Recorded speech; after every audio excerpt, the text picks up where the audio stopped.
What's going on, everyone? Welcome to Bull's Pressure. Today I'll be replacing the carburetor on a Honda GX270 on the Mighty M platform, 3600 PSI, 2.8 gallon per minute pressure washer. This is also the very first video on the channel, so I'll just be telling you a little bit about it real quick. I'm just going to be documenting my journey, building and growing my pressure washing business, do's and don'ts, ins and outs.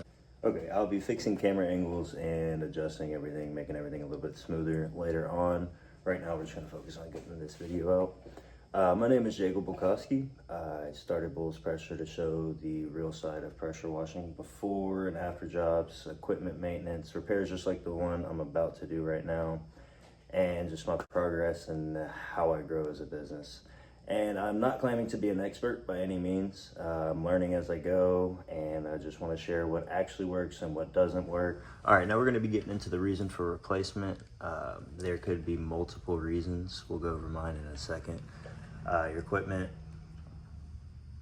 could be having issues starting, surging, and just genuinely not running smoothly under a load. So mine here, I traded a generator for this, and I was told already that the carburetor was bad. I did look in the gas tank. I did see a little bit of rust, so I'm going to have to get that cleaned out. That's going to be another video, which is going to be another reason why I'm not going to run this today at all. I mean, I could run it for here, but I don't, we're not going to risk anything anyway. But I will show you the carburetor replacement and how to go through all of that. And when your equipment isn't reliable, it can cost you time, money, and jobs. So knowing how to fix basic issues is huge for business. Now, before replacing a carburetor, there are a few things that you should always check. First, we're always going to start with this air filter right here. On this 270, you just pull that off. Here's your air box, or the wing nut. This one's going to take a while, save y'all. Always keep your parts in one spot. Now, we can see here the air filter. So, if you look on the inside, a little bit of dirt. It's not a whole lot of dirt. I do have a new one. Let me peel that up and take a look in there. Have a little bit of dirt. Not too bad though. I wouldn't think that's going to be a reason for a no start or not staying on. We'll go ahead and leave that off though, and we're going to move on. Let's go into spark. So a good way to check for that is you can pull this boot off here, crank your pull start, and see if you can feel it on the end. You'll definitely feel it. Don't try that at home. All right, now that you've tried that, you know that you have spark, so go ahead and throw the boot back on the spark plug. And so now we're going to check fuel flow. A great way to check for this is to spray starter fluid in here and give it a couple of cranks. Now, if it's going to stay on or at least start under that starting fluid, then you know most likely this is going to be a fuel delivery issue. All right, now when replacing your carburetor, there's a few things that you're gonna need. Obviously, replacement carb. This kit comes with pretty much everything. I'll leave a link below. Gaskets, extra bolts is always very handy. Now let's go over the tools real quick. Screwdrivers, Phillips, and flathead. You don't need all of this, just a Phillips and a flathead. And then either a socket set or a wrench set. You don't need, I would just go with the wrench set. Whole lot cheaper, whole lot easier to get your hands on and get moving faster. Not faster, but definitely cheaper. When you can eventually upgrade the sockets, it's definitely a better idea. You have less of a chance of stripping out bolts. All right, now first things first, we want to make sure that the engine is cool and the fuel is shut off. This airbox isn't going to come off anyway if it isn't shut off, so shut that off. We're going to want to remove the air filter housing so you can access the carburetor. Somehow forgot the most important piece to my puzzle. Oh yeah, final part of the airbox. Somehow forgot the most important piece to my puzzle. Left my ratchet at work, but it's fine. Eventually you can upgrade to these tools as well. These are very nice to have. Be careful using these. This is why I keep new bolts. We have one up here in the top. Now, right here.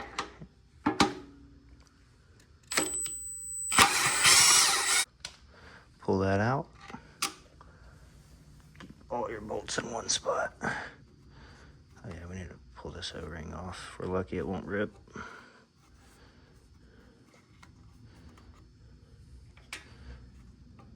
All right, all of our bolts are now loose. Now it's gonna feel loose, you see? We're gonna go ahead and pull this hose off that's connected to the head here. Ooh, came off a little bit easier than I thought it would, actually. So I'm pretty good. Okay, I think we got it separated. I didn't really do anything special. Oh, I just needed to turn that off. I thought I already did that. Full airbox is out now, officially. Now that everything is removed, we have our throttle linkage and this fuel line. Those are the last things that we got to take off before we can pull this carburetor off. I'm gonna go ahead and show you now. It is definitely very, very important that you go ahead and take a picture of this before you take it off. You will forget. Pull that out. Go. Okay. Set that to the side. Now, make sure you remember how your gaskets are going back on. Take a picture. Here's your carburetor. Oh yeah, fuel line. Now it's not a bad idea to set a little drain pan or some towels or something down.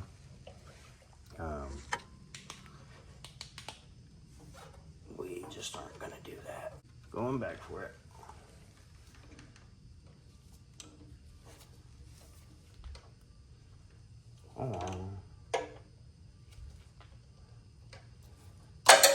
There it goes.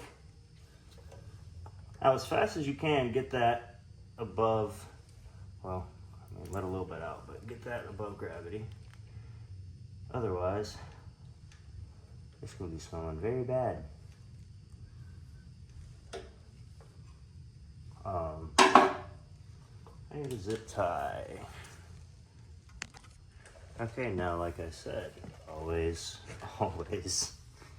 or yeah, you know, it's a great idea to put some towels down. Now your carburetor is off. All right, now you have your paper gasket. And it already ripped. Well, not much need to save it anymore.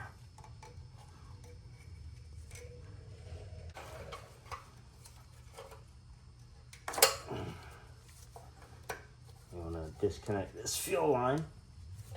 Come up here, pull this off. Old gasket, paper gasket was already stuck to the middle. I want to make sure that's completely cleaned off. So let's get a screwdriver and scrape it. Not too deep though. Just get the paper off. Let's get a scraper.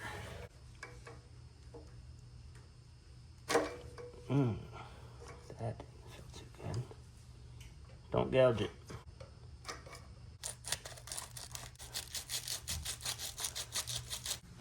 It's a very common mistake forcing the linkage that will very easily throw off your RPMs. You don't want to do that.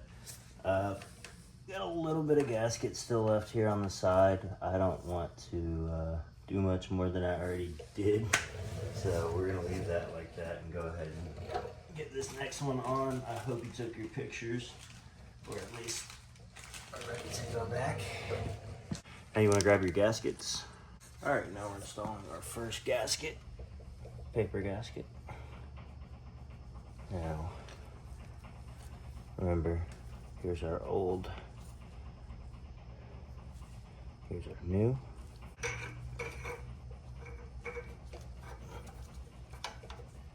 Make sure you don't put it on backwards. We're not gonna slide those in quite yet. Come on. Maybe we will, if we don't have any other choice. Yep. Okay. All right, that's in there.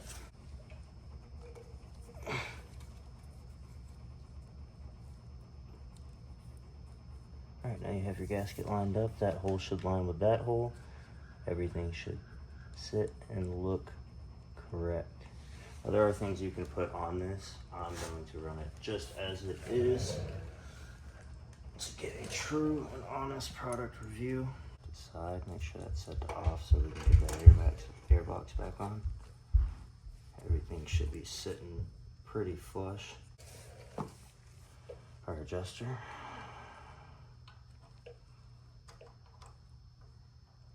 And we want to set that right in there. See how that opens the valve? That's what we want. We want to put this gasket on. Don't rip it. Be very careful. Make sure everything lines up. You should be able to see this hole right here.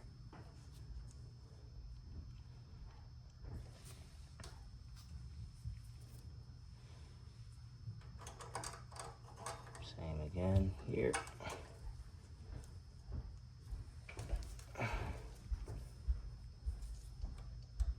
This part, everything's lined up.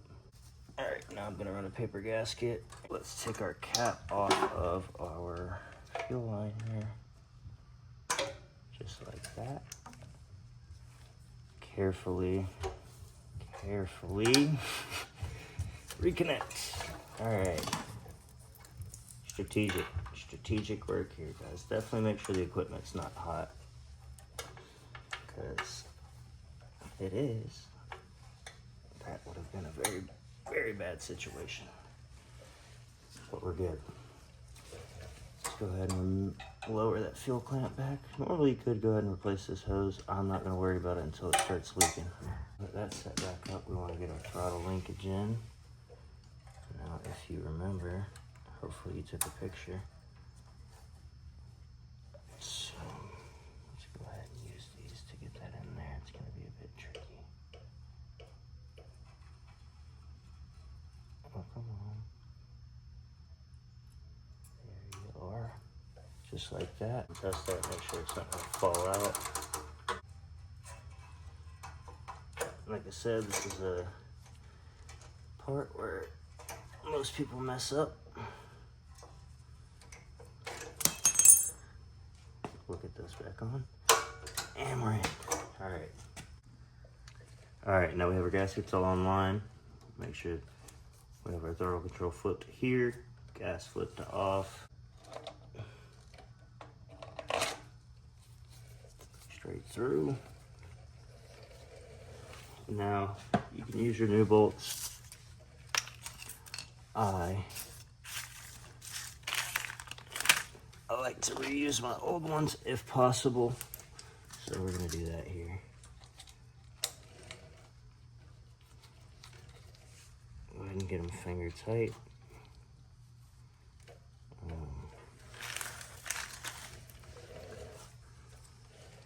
Two nuts on the front and bolts on the top.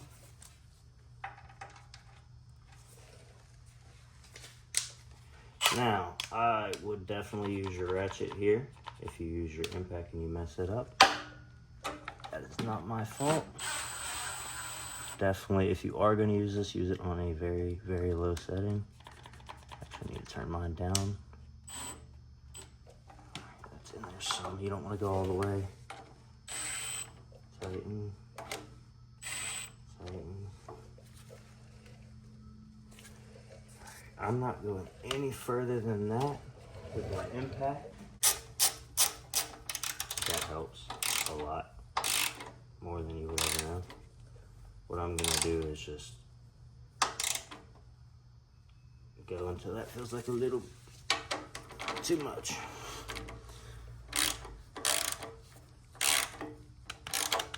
And we want to do these as even as we possibly can. Do not over tighten anything. That's probably plenty tight. I'll tell you right now for sure, these are definitely going to be over torqued the way I'm doing it. As you can hear that stud strut.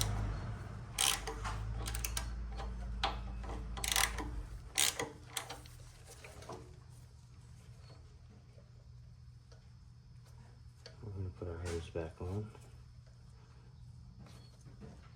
From the head to the airbox. And then, don't forget your O-ring. Ours is looking pretty dirty. Definitely time for a replacement soon. That I do not have though.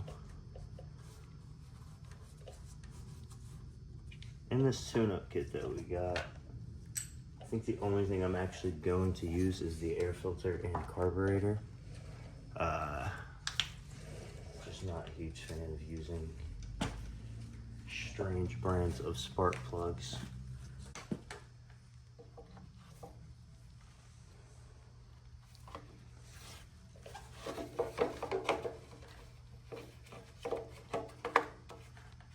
Alright, make sure O-ring's lined up. Don't slide the box down. Air filter time.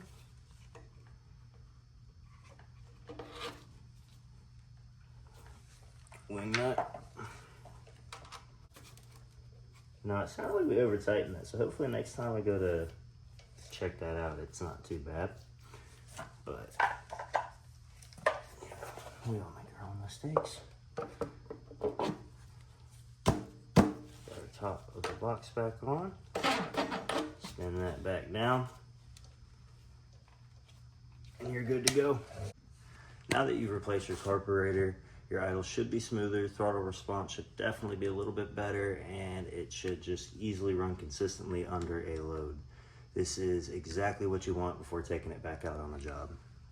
I do apologize that I could not go ahead and start it for you guys today, but it is winter time and we do not have our water on. So let's go over the business side of things here. Learning repairs like this can save you hundreds of dollars over time. For a pressure washing business, downtime is lost money, so being able to maintain your own equipment is a huge advantage.